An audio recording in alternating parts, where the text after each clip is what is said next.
سخی بنو، سچے بنو۔ اللہ کو بخیل سے محبت نہیں ہے، اور سخی سے تعلق توڑتا نہیں اور بخیل سے جوڑتا نہیں۔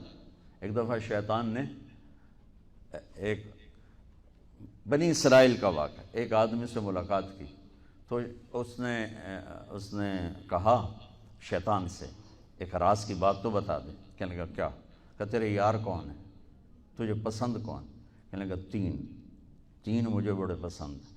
ایک جو شراب پیتا ہو، نشہ کرتا ہو، ایک جو غصے والا ہو، قابو نہ کرتا ہو، ایک جو بخیل ہو، کسی پہ خرچ نہ کرتا ہو۔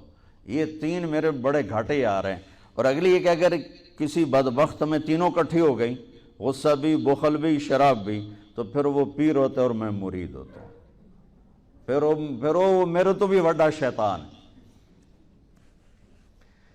تو پہلے آپ لوگ ان تاجروں کو سچائی سکھائیں، دیانتداری سکھائیں، سخاوت سکھائیں، اللہ کے لیے قربانی دینا سکھائیں کہ اللہ نے روک دیا، ختم۔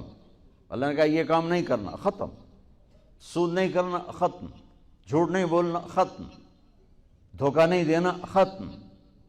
سچائی دیانتداری پہ جمنا ٹھیک ہے، جاتا ہے تو جائے، آتا ہے تو آئے، رزق تو اللہ کے خزانوں میں ہے۔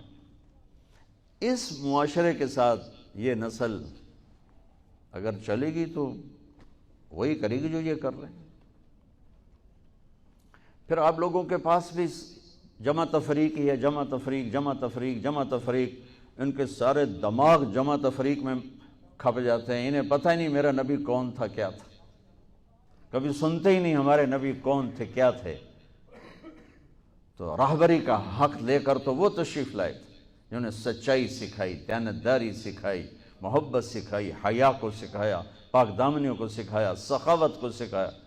حضرت علی سے کسی نے پوچھا کوئی حسرت، حضرت علی سے کسی نے کوئی حسرت، کہنے لگے جتنا علم تھا اتنا کسی نے لیا نہیں، جتنی سخاوت تھی اتنا کسی نے مانگا نہیں، جتنی سخاوت تھی اتنا کسی نے مانگا نہیں۔ یہ دو حسرت ہیں میرے دل۔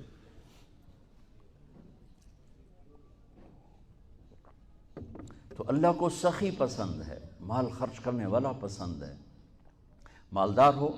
اچھا ایک ہوتا ہے بخیل، اللہ کہتا ہے بخیل جہنم کے قریب، اللہ سے دور، لوگوں سے دور، جنت سے دور۔ سخی اللہ کے قریب، جنت کے قریب، لوگوں کے قریب، جہنم سے دور، اللہ کا پیار۔ جب بنی اسرائیل نے بچھڑے کی پوجا کی تو اللہ نے کہا سب کو قتل کرو، سارے۔ جب سامری پکڑا گیا جس نے شروع کروائی تو موسیٰ، تو اللہ تعالیٰ نے اس سے سفارش کی، اے موسیٰ سامری کو چھوڑ دے۔ کہا یا اللہ سامری کو چھوڑ دوں؟ اسی نے تو بچھڑا بنایا، اسی نے تو یہ شرک کروایا، تو کہتا سامری کو چھوڑ دوں؟ تو پتہ ہے اللہ نے کہا موسیٰ یہ کمبخت سخی ہے اور سخی کو قتل کرنا مجھے اچھا نہیں لگتا، میں نے آپ ہی مار دے گا، تو اس کو چھوڑ دے۔ اس کا کفر تھا، نفاق تھا، لیکن سخاوت اس کو قتل سے بچا گئی۔ تو مالدار اس اللہ نے زکوٰۃ ادنا درجہ ہے، زکوٰۃ ادنا درجہ ہے سخاوت کا۔ زکوٰۃ دینے سے آدمی بخیلوں سے نکل آتا ہے اور سخیوں میں داخل نہیں ہوتا، بیچ میں آ کے کھڑا ہو جاتا ہے۔ اس پر بخیل کا لیبل بھی نہیں اور اس پر سخی کا لیبل بھی نہیں، درمیان میں آ جاتا ہے۔ ایک دفعہ خسرو پرویز کے دربار میں ایک مچھیرا مچھلی لے کر آیا، اس کو بڑی اچھی لگی، انہوں نے کہا اس کو 4000 درہم دے دو، کہیں 4000 دینار دے دو۔ تو جب وہ اس کو دیے تو اس کی بیوی شیری نے اس کے کان میں کہا اتنی بڑی دولت تو نے مچھلی پر دے دی، تو خزانہ خالی ہو جائے گا، یہ مچھلی واپس کرو اور پیسے اس سے لو۔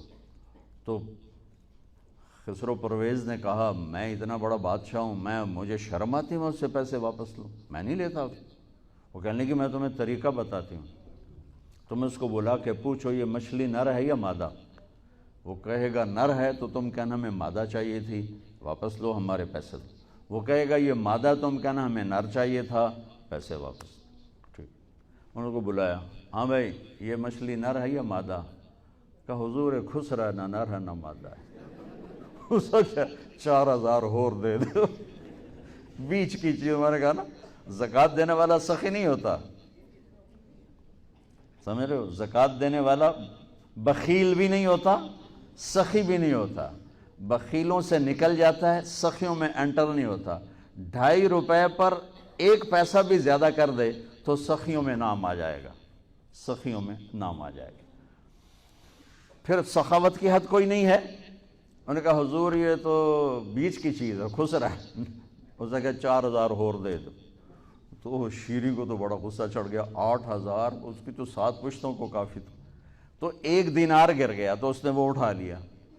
تو اس کی بیگم نے کہا دیکھا یہ کم وقت کتنا لالچی ہے، تم نے اس کو اتنا دیا، اس کی 7 پشتوں کو کافی، 1 دینار گرا وہ بھی اٹھا لیا، کہ اس کے واپس لو، نا قدر ہے۔ انہوں نے کہا آ جا، اور تجھے میں نے اتنا دے دیا، 1 دینار گر گیا تھا تو کیوں اٹھایا؟ کہا حضور اس پہ آپ کے نام کی مہر تھی، کسی کا پاؤں پڑ جاتا تو بے ادبی ہوتی، میں نے اس لیے اٹھایا لیا۔ انہوں نے کہا 4,000 اور دے دو۔ تو بچوں ان تاجروں سے کہتا ہوں سخاوت سیکھو، پہلے یہ سچائی سیکھیں، پہلے یہ دیانتداری سیکھیں، پہلے یہ اللہ کو رب مان کر اپنی بنیادوں کو، اپنی تجارتوں سے سود نکالیں، جھوٹ نکالیں، 2 رجسٹر نکالیں، دیانتداری پر چلیں۔ اللہ کی قسم زمین آسمان کے دروازے اللہ تعالیٰ کھول دے گا، اور غریبوں پر خرچ کریں کہ اللہ تعالیٰ کو پسند ہے۔ اللہ چاہتا تو سب کو مالدار بنا دیتا، لیکن بعض کا حاجت مند بنایا کہ اللہ کو دینا پسند ہے، اللہ پاک کو محبوب ہے سخاوت۔ ایک صحابی آئے، یا رسول اللہ ضرورت مندوں کو میری مدد فرمائیں۔ تو آپ نے فرمایا ابھی تو میرے پاس ہے نہیں۔ اس نے کہا تو میں لے لیتا ہوں کسی سے، پھر آپ میری جگہ بھر دینا۔ آپ نے کہا ہاں ٹھیک۔ تو حضرت عمر پیچھے سے بولے یا رسول اللہ یہ کیا بات ہوئی؟ آپ کے پاس ہے آپ خرچ کریں، آپ کے پاس ہے نہیں اور آپ اس طرح لوگ آپ کے نام پہ قرضے اٹھائیں پھر آپ دیتے پھریں، یہ نہیں کرنا چاہیے۔ تو پیچھے سے ایک اور صحابی تھے عبداللہ بن حذیفہ، ان کا یا رسول اللہ انفق ولا تخش من ذی العرش خلالا، یا رسول اللہ خرچ کریں اور عرش والے سے تنگی کا ڈر نہ کریں۔ تو آپ مسکرائے، آپ نے کہا مجھے اللہ نے اسی بات کا حکم دیا ہے کہ میں خرچ کروں اور عرش والے سے تنگی کا ڈر نہ کروں۔ بہرحال بچوں سچ سیکھو، یہ تمہاری، میں درد سے کہتا ہوں کہ ہمارے تعلیمی ادارے نہیں ہیں، کاروباری ادارے ہیں۔ یہ بچوں کو علم نہیں دے رہے، اور تم بھی کوئی طلبہ نہیں ہو، تم بھی ڈگری والے ہو، تو انہوں ڈگری چاہیے تو نوکری چاہیے، بھائی میں تجھے انگوٹھے چھاپ ہو۔ تمہیں علم کا شوق نہیں، انہیں دینے کا شوق نہیں، انہیں بھی کمائی کا شوق ہے اور تمہیں صرف جاب اور ڈگری کا شوق ہے۔ نہ تم میں کوئی علم والا ہے، نہ وہ عشق میں رہیں گرمیاں، نہ وہ حسن میں رہیں شوخیاں، نہ وہ غزنوی میں تڑپ رہی، نہ وہ خم ہے زلف ایاز میں۔ دینے والوں کو دینے کا شوق نہیں، لینے والوں کو لینے کا شوق نہیں۔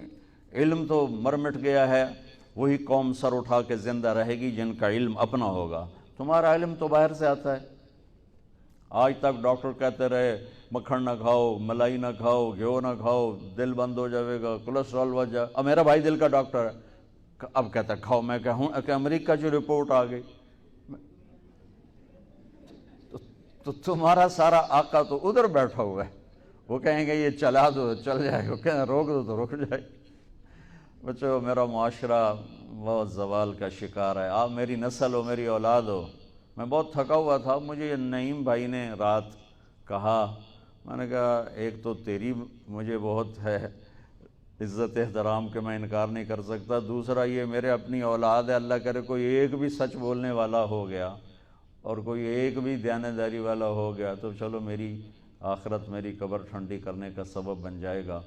جس قوم میں سچ ہوتا ہے انہیں کوئی ڈبو نہیں سکتا، جس قوم میں دیانتداری ہوتی ہے انہیں زوال نہیں آ سکتا، جس قوم میں انصاف ہوتا ہے ان پہ سورج غروب نہیں ہوتا، جس قوم میں ظلم ہوتا ہے، جھوٹ ہوتا ہے، بددیانتی ہوتی ہے، ان پہ سورج کبھی چڑھا نہیں، انہوں نے عروج کبھی دیکھا نہیں، ذلت و پستی کے سوا کچھ نہیں ان کے پاس۔ چوپڑی روٹی کھا لینا کون سی بڑی بات۔ مجھے ایک میٹرک میں ایک کہانی تھی، میٹرک میں نا انگریزی کی 2 کتابیں، ایک موٹی کتاب تھی ایک چھوٹی کتاب تھی، وہ چھوٹی کتاب میں ایک کہانی مجھے یاد آ گئی۔ ایک شہری کتا جنگل میں جایا کرتا تھا، تو اس کی نا جنگلی کتے سے دوستی ہو گئی. تو جنگلی کتا تھوڑا ماڑکا جو ہڈیاں نکلی ہوئی ہیں، شہری کتا موٹا تازہ.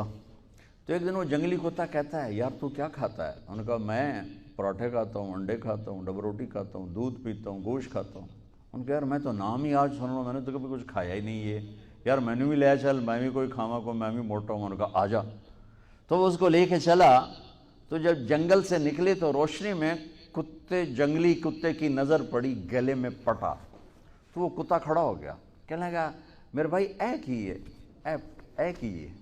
انہوں نے کہا یہ پٹا ہے. وہ کیا ہوتا ہے؟ کہ یہ غلامی ہے. میں کسی گھر کا ملازم ہوں، غلام ہوں، ان کا پہرا دیتا ہوں، ان کی راکھی کرتا ہوں، ان کی نوکری کرتا ہوں، پھر وہ مجھے انڈے کھلاتے ہیں، پراٹھے کھلاتے ہیں، پتہ نہیں کیا. انہوں نے کہا میرے بھائی تجھے تیرے پراٹھے مبارک، مجھے میری آزادی مبارک. میں آزادی میں بھوکا رہوں یہ مجھے زیادہ پسند ہے اس سے کہ کسی کی نوکری کر کے اور میں کسی کا غلام بن کے میں یہ انڈے پراٹھے کھاؤں. پوری امت مسلمہ اس وقت وہ شہری کتے کی مثال ہے. تو میرے عزیزو، سچائی پر آؤ، دیانتداری پر آؤ، انصاف پر آؤ، محبت پر آؤ، درگزر پر آؤ. آپ ابھی بچے ہو، والدین کو عزت دو، والدین کی قدر کرو، اپنے اساتذہ کی قدر کرو. اساتذہ سے ہمارے نصاب میں انسانیت کا کوئی درس ہی کوئی نہیں کہ انسان اچھا انسان کیسے بنتا ہے. وہ تو بنتا ہے رسول پاک کی زندگی کو دیکھنے سے. وہ زندگی ہمارے پاس ہے نہیں، ہم نے سیکھی نہیں، ہمارے سامنے نہیں. تو مختصر سے وقت میں آپ کو کیا کہہ سکتا ہوں. کوئی بات دل کو لگی ہو تو لے لینا، نہ لگی ہو تو فقیرانہ آئے صدا کر چلے، میاں خوش رہو ہم دعا کر چلے. یہ تبلیغ کا کام اسی کو سیکھنے کی محنت کہ جب آپ لوگوں کو چھٹی ہو، موقع ملے تو کچھ دن جانا، انشاءاللہ بہت فائدہ ہوگا بچوں، بہت فائدہ ہوگا.